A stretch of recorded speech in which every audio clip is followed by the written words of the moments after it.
Nordman, mon prof principal, s'avère vite, comme on ne disait pas encore, et vous verrez que je n'exagère pas, atypique. Dès le mois de novembre, sur l'unique chaîne de télévision, nous le voyons tous un soir à 20h30. Et quand je dis nous, je veux dire tous les élèves de la 6e à 15, plus sans doute les élèves des autres classes qu'il avait, tous les parents d'élèves, le proviseur, le censeur, le surveillant général, les pions et la cohorte de ses collègues, bien sûr. Nordman est en effet aux côtés de Pierre Bellemare, un animateur frais et moulu de son anonymat. L'émission est un jeu fédérateur, comme de nos jours diraient les professionnels du marketing, un jeu qui s'appelle la tête et les jambes. Nordman joue la tête. Un comparse, coureur à pied, essaiera de battre un record au sprint en cas d'échec de la tête. À la question « Quelle est votre profession ?», notre véritable icône de professeur principal, français-latin, répond sans se démonter « musicien ». Lui, Nordman, lui qui signe notre carnet de correspondance avec les parents, lui ment. Et comme si ce mensonge éhonté ne suffisait pas, Nordman exhibe une scie musicale dont il affirme qu'elle est son instrument et qu'il va, pour plus de sincérité, nous en administrer une démo. S'ensuivent alors 5 minutes de cauchemar sonore. La scie est un des plus pénibles instruments connus, tant par son répertoire inexistant que pour sa musicalité redoutable. Explication donnée par nos parents. Un candidat à un jeu cérébral ne peut être professeur. Car un professeur, ça c'est tout. Comme si une telle trahison de la vérité suffisait quand nous avons 10 ans à expliquer la vie. Le jeu fonctionne, les épreuves tête et jambes ont lieu. Plus près de nos jours, Nordman aurait sans doute fini par gagner son point en rillettes. Mais Nordman persiste à vouloir se graver dans nos souvenirs. Quelques semaines plus tard, il nous dicte, en classe de français, un drôle de texte. Un texte drôle de chez drôle. Un texte d'aventure avec des policiers et des bagarres, dont je remarque, et j'ai retenu, la phrase suivante. À l'issue d'un règlement de compte, il fut assassiné par des malfaiteurs et abandonné sur place. Quand il fut devenu mort et nauséabond, la police découvrit son corps, etc., etc. L'élève, dénommé Moreno, entend distinctement mort et nauséabond. Chaque élève, nous étions 50, ainsi que la photo de classe peut en témoigner, avait droit à un traitement du même acabit. J'ai évidemment oublié les 49 autres. L'élaboration de ce texte avait dû mobiliser Nordman pendant des jours et des jours.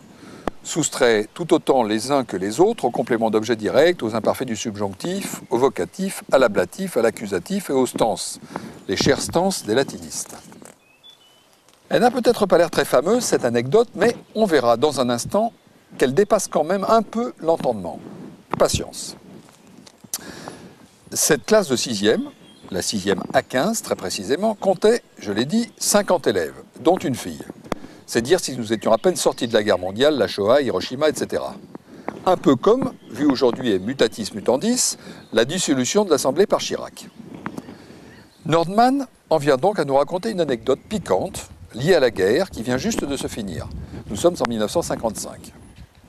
Fin 1944, partageant avec quelques autres une grange où dormir, ils sont tous capturés par une patrouille allemande chargée de représailles après un acte de terrorisme. Tout simplement et sans fioriture inutile, on les conduit au poteau d'exécution situé à quelques kilomètres. Ils marchent, les mains en l'air, précédés et suivis par des soldats armés de mitrailleuses. Leur dernière heure est arrivée. Quand, soudain, le soldat chleux chargé de pointer Nordman repère dans le fossé une fraise et se baisse pour l'accueillir. Vigilance suspendue donc, Nordman a le bon réflexe et prend ses jambes à son cou. Mitraillades immédiates, tac-tac, piou-piou-piou, chasse à l'homme, on le manque. Et voilà comment, 11 ans après Yalta, devenu ou redevenu professeur de français, Nordman est là pour nous raconter l'histoire. Même à 10 ans, nous avons conscience que cette aventure est l'affaire de sa vie. Mais je ne me souviens pas que nous ayons applaudi, trop jeune. Mais enfin, l'histoire s'est arrimée à nos mémoires, en tout cas à la mienne. L'histoire de Nordman semble à peu près terminée, mais grâce aux nombreuses années qui, vous avez remarqué, ne cessent de s'écouler, on va voir qu'elle peut continuer un peu. Un tiers de siècle plus tard, j'habite un quartier mal fréquenté, les Tapins du boulevard de Strasbourg, et je remarque à plusieurs reprises un piéton qui ressemble fort à mon cher et premier professeur de français. Un jour, n'y tenant plus, mais rongé par le trac, je l'aborde et lui demande « Ne seriez-vous pas monsieur Roger Nordman ?» Même s'il bégaye un tout petit peu, sa réponse est fulgurante. Oui, Roland Moreno, je suis votre ancien professeur de français et j'ai fait, quand vous étiez en 6e, une dictée où votre nom apparaissait de la façon suivante. Il fut assassiné par des malfaiteurs et abandonné sur place. Quand il fut devenu Moreno Zéabon, la police découvrit son corps, etc., etc.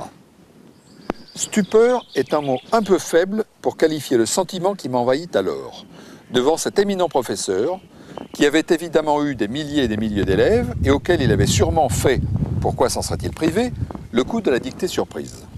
30 ans s'étaient en outre écoulés. Je le répète, et il faut absolument savoir que je n'étais en rien un élève remarquable. Dans la moyenne tout juste, 10, 11, 8,5, plutôt mauvais en latin, discipliné sans plus, se tenant comme il faut sans se faire remarquer, peu de punitions. Nordman n'avait donc aucune raison de se souvenir 30 ans après, ni de moi, ni de ma mort nauséabonde. J'ajoute qu'un charme supplémentaire apparut avec certaines des confidences qu'il nous fit à ma femme et moi, étant montés prendre un café. J'ai l'habitude de pratiquer l'amour payant, aller aux putes comme on dit, ce que je ne peux faire dans mon quartier étant donné ma position éminente et certains parents d'élèves toujours prompts à sauter sur une occasion de critiquer le corps enseignant. C'est ainsi que je viens régulièrement à Strasbourg-Saint-Denis pour faire mon marché en quelque sorte. Voilà pourquoi vous me voyez souvent sur votre trottoir. Afin de nous éloigner de ce terrain quelque peu glissant, je lui demande alors des nouvelles de son fils Jean-Thomas, qui fut mon condisciple en classe de 5e et qui a bien voulu nous faire l'amitié de représenter ce soir son père, trépassé depuis 3 ans. Il s'est fait élire député européen, mais ça ne l'empêche pas d'accompagner mon activité de scie musicale. Je m'installe à un coin de rue bien fréquenté, je joue et il fait la manche. Nous avons fait ça récemment à un carrefour situé près de la gare centrale d'Amsterdam. Mon autre fils m'aide aussi parfois. Mais puisque vous dites être soucieux de votre réputation, faire la manche n'est-il pas problématique? Un peu, vous avez raison. C'est pourquoi je m'installe plutôt à Saint-Germain-des-Prés ou au Forum des Halles, loin de la place d'Italie. Et les affaires sont-elles bonnes? Votre casquette est-elle bien pleine? Hélas non. La scie musicale est un genre qui ne plaît pas trop et les passions ne donnent pas grand-chose. L'histoire de Nordman a fini par se terminer une dizaine d'années plus tard avec un carton d'invitation comme celui que vous avez reçu. Nordman était nommé, ou bien promu, dans l'ordre de la Légion d'honneur et nous étions conviés au ministère des Affaires étrangères. Nous y sommes allés, 40 années donc, après l'épisode de la dictée. Accolades bien sûr, puis applaudissements Trek et d'Orsay, sans commune mesure, à mes yeux, avec l'envergure du personnage que ces gens avaient sous les yeux.